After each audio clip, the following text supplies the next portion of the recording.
আসসালামু আলাইকুম। তাহলে আমরা ১ম এ দাঁতের স্ট্রাকচারটা দেখলাম। দাঁতের পরে আমাদের ডাইজেস্টিভ সিস্টেমের নেক্সট যে পার্টটা আসে দাঁতের পরে ওটা হচ্ছে জিহবা। জিহবা হচ্ছে একটা মাসল। যেসব জিনিস নাড়ানো যায়, মাংসপিণ্ড এটা, যেটা নাড়ানো যায়। তো জিহবাটার দিকে যদি আমরা তাকাই আমরা দেখতে পাই এই মাসলটা যদিও আমাদের মনে হয় এটা একদম আ স্মুথ একটা জিনিস কিন্তু না। এটার মধ্যে আসলে তুমি যদি ক্লোজলি খেয়াল করো এরকম কিছু উঁচুতে উঠে থাকা অংশ থাকে। এরকম অসংখ্য ছোট, ছোট দানা থাকে। এবং তুমি যদি দানাগুলার দিকে ভালোমতো খেয়াল করো এগুলো হচ্ছে মূলত টেস্ট বাড। টেস্ট বাড বলতে কি? স্বাদকুঁড়ি বলা হয়। স্বাদকুঁড়িগুলা স্বাদ নিতে সাহায্য করে। এই স্বাদকুঁড়িগুলা কখন বিভিন্ন অংশে বিভিন্ন স্বাদ নিতে সাহায্য করে। আমরা যদি দেখি একদম জিহবার সামনের যে অংশটা, এই জিহবার সামনের অংশটা এটা হচ্ছে মিষ্টি। মিষ্টি স্বাদ নিতে সাহায্য করে।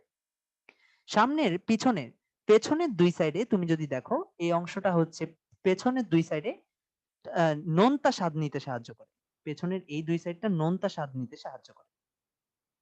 মাঝের অংশটা ইউমামি, ইউমামি অংশটা তুমি সাধারণত মনে রাখতে পারো পুদিনা পাতার যে টেস্টটা, না ঝাল, না মিষ্টি, না টক, ওই স্বাদটাকে বলা হয় ইউমামি। এই মাঝের অংশটা ইউমামি স্বাদ নিতে সাহায্য করে। এটা হচ্ছে পুদিনা পাতার যে টেস্টটা। এই পেছনের ২ পাশে আমরা জানি সামনের ২ পাশে নোনতা স্বাদটা নিতে সাহায্য করে। পেছনের ২ পাশে আমরা টক স্বাদটা পাই। টক স্বাদ। আর একদম পিছনে জিহবার একদম পেছনে এটা হচ্ছে তিতা। তিতা। এজন্য ওষুধ দেখবা যত তাড়াতাড়ি গিলে ফেলবা তিতাটা তত কম লাগে। কিন্তু তুমি যত তাড়াতাড়ি গিলো না কেন পিছনের দিকে দেখবা গেলার পরে একটু করে কেমন একটা তিতা, তিতা লাগতেছে। কারণ কি এখানে তো লেগে গেছে অলরেডি কিছু না কিছু অংশ। ওইজন্য যত তাড়াতাড়ি গিলো না কেন একটু তিতা লাগে। কিন্তু তুমি যদি স্লো গিলো খুব তিতা লাগবে। আচ্ছা, আমি যেটা বুঝাতে চাচ্ছি এটা মনে রাখার ওয়ে কি? এই সিরিয়াল গুলো মনে রাখার ওয়ে হচ্ছে মিল অতি। তুমি মনে রাখবে এটা মিল অতি দিয়ে। মিলতি। আর মাঝে হচ্ছে ইউমামিটা আছে। ইউমামি নিয়ে কোন টেনশন করার দরকার নেই। এই ৫ টা টেস্ট। এখন তোমার মনে প্রশ্ন আসতে পারে ঝালটা গেল কই? ঝাল কোন টেস্ট না। মনে রাখবা ঝাল কোন টেস্ট না। ঝাল হচ্ছে একটা পেইন সেনসেশন। পেইন আর টেস্ট এর মধ্যে পার্থক্য কি?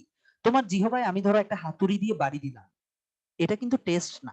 এটা হচ্ছে একটা ব্যথা। ঝালটাও হচ্ছে এরকম একটা ব্যথা। এই ব্যথাটা যখন পাও তখন হচ্ছে তোমার ঝাল অনুভূত হয়। ঠিক আছে? আচ্ছা। এজন্য দেখবা অনেকে ভাবে হচ্ছে কি ঝাল খাওয়ার পরে পানি ঢাললে ব্যথা কমে যাবে মানে ঝালটা কমে যাবে না। মিষ্টি খাওয়ার পরে তুমি যদি পানি খাও হয়তো মিষ্টিটা ধুয়ে যাবে। কিন্তু ঝাল খাওয়ার পরে পানি খেলে আসলে ওটা কমে না। তুমি দেখবা ঝাল খাওয়ার সময় পরে দুধ খেলে আস্তে, আস্তে ওটা কমে যাবে। কিন্তু পানি খেলে কমে না।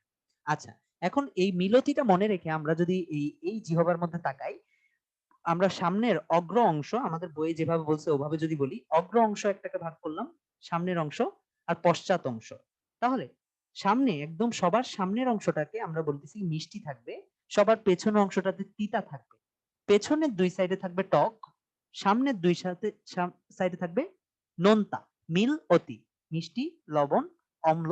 অম্ল মানে হচ্ছে টক। যেহেতু আমরা জানি অ্যাসিড মানেই হচ্ছে টক। যেমন লেবুর মধ্যে সাইট্রিক অ্যাসিড থাকে ওটা মানে হচ্ছে টক। তিতা একদম পেছনে। আর মাঝেরটা হচ্ছে ইউমামি অর্থাৎ পুদিনা পাতার যে রসটা ওটার যে টেস্টটা ওটা। ঝাল কোনো টেস্ট সেনসেশন না। আচ্ছা, এখানে আমাদের বোঝা লাগবে আমরা একটু এই জিহবাটা একটা মাসল। যদি এই টেস্ট বাড গুলো না থাকতো অর্থাৎ তুমি তখন কোনো টেস্ট পাইতা না। যেমন আমি যদি তোমার এই জিহবার সামনের অংশটা কেটে নিয়ে নিই তাহলে তুমি আর কখনো মিষ্টি স্বাদ পাবা না। আমি যদি তোমার এই পিছনের অংশটা কেটে নিয়ে নিই, তুমি কখনো তিতা স্বাদ পাবা না। যদিও পিছনের অংশ এভাবে ছিদ্র করে কাটা সম্ভব না। এখানে এই এই স্বাদ যে পাবো না এটার একটা কতগুলো বাস্তব উদাহরণ দিই। যেমন তুমি ধরো গরম পানি খাইলা, খুবই গরম পানি, তোমার জিহবাটা পুড়ে গেল। ঠিক আছে? জিহবাটা পুড়ে গেল। অর্থাৎ কি টেস্ট বাড গুলো পুড়ে গেছে। তখন দেখবা তুমি যখন গরম পানি খাওয়ার পরে কিছু একটা খাও তুমি টেস্ট পাও না। কারণ কি টেস্ট পাও না কেন? কারণ হচ্ছে তোমার টেস্ট বাড পুড়ে গেছে। আবার তুমি চিন্তা করে দেখো, তোমার এখানে ধরো তুমি বুফে খেতে গেলা। টানা খাচ্ছ, টানা খাচ্ছ। তো খাবারের ঘষায় এই টেস্ট বাড গুলা নষ্ট হয়ে যেতে শুরু করে। টেস্ট বাড গুলো প্রতিনিয়ত তৈরি হয়।